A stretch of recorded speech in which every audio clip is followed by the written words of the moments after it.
The things you have learned and received and heard and seen in me, practice these things, and the God of peace will be with you. Philippians chapter 4, verse 9.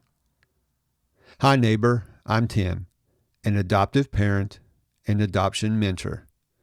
In this episode, I want to reveal my words for the year. In our previous episodes, I've been giving you breadcrumbs to a word jumble. This word jumble makes up my first word for the year. I'll get to that in just a moment. I want to begin by revealing my second word for the year. It was one of the words that we looked at in the series, episode 169. For the letter R, we looked at the word regulate. And in that episode, I shared with you a regulation tool, embracing stillness to self-regulation and inner calm. Regulation is important for adoptive parents in their parenting journey. It's also important for adopted children. My son Johnny learned about regulation when he was in residential. He shared with us a tool in episode 14 called 10-10-10. In future episodes, I want to talk more about regulation and share more regulation tools with you. Let's get to my main word for this year. When you unscramble the letters in the word jumble, my main word for this year is practice. I began this episode with a quote from the book of Philippians chapter 4 and verse 9. The things you have learned and received and heard and seen in me, practice these things, and the God of peace will be with you. I won't get into everything the Apostle Paul had gone through, but he went through a lot. And he was telling this church in Philippi the things they learned and received and heard and saw in him. Put those things into practice, and they would experience the peace of God that he experienced. In this series, I've been sharing different words to describe the overall concepts behind the word practice. In episode 167, the word was affirmations. It's important to practice the things we think about. In episode 168, for the words 2 and 3, we looked at the importance of practicing having the right people in your lives, those people who can be your anchors of encouragement. Episode 169, as I've already mentioned, the word was regulate. It's important to practice regulation techniques. Then in episode 170, the word was principles. And there I want you to understand the importance of practicing putting principles into play.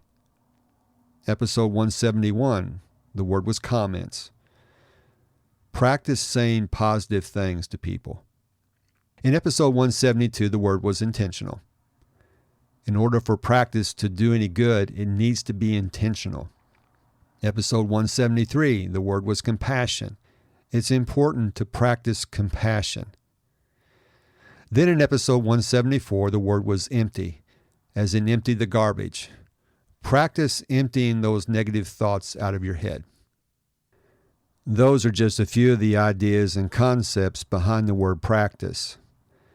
In future episodes, I want to dig deeper into this word and look for ways that we can experience the peace of God that the Apostle Paul described. For the remainder of this episode,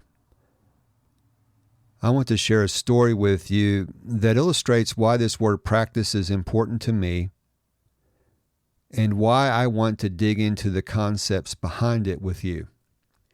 The adoption journey can be difficult. There are extreme highs and extreme lows. During one of those lows, when things were really difficult, my wife said to me that she was a wreck. She didn't know how I was getting through it. As I thought about that comment, I really wasn't sure that I was getting through things, but I guess in her mind, I was dealing with it better than she was. Now, to be fair, there have been times where, honestly, I believe she's dealt with it better than me. But in this case, she was telling me that she didn't know how I was doing it. As I thought about that statement, it occurred to me that I had been putting into practice things the Apostle Paul had talked about. Our verse again from Philippians chapter 4 and verse 9, the things you have learned and received and heard and seen in me, practice these things, and the God of peace will be with you. I had been making an attempt to practice the things that I had learned and seen in the Apostle Paul's life. Later in this chapter, in verse 11, Paul says, not that I speak from want, for I have learned to be content in whatever circumstances I am. These things can be learned. I had learned in some respects to be content with whatever's going on around me. I haven't always been that way, but I realized that I need to be more deliberate in what I practice so that I can be content regardless of what's going on, and I can experience the peace of God. That's what I want for you. Let's get to your daily doable. As I mentioned in future episodes, I want to dig deeper into the concepts behind this word practice. But for now, what I want to encourage you to do, if you haven't already, is to go back and listen to episodes 167 through 174. There I begin laying the groundwork for some of the fundamental ideas behind the word practice. The things you have learned and received and heard and seen in me, practice these things, and the God of peace will be with you. That's my wish for myself, and that's my wish for you. That's all for this episode. I want to thank you so much for joining me. In our next episode, I'm going to reveal some exciting changes for this podcast. I hope you'll join me. Until next time, this is Tim, encouraging you to do what you can now.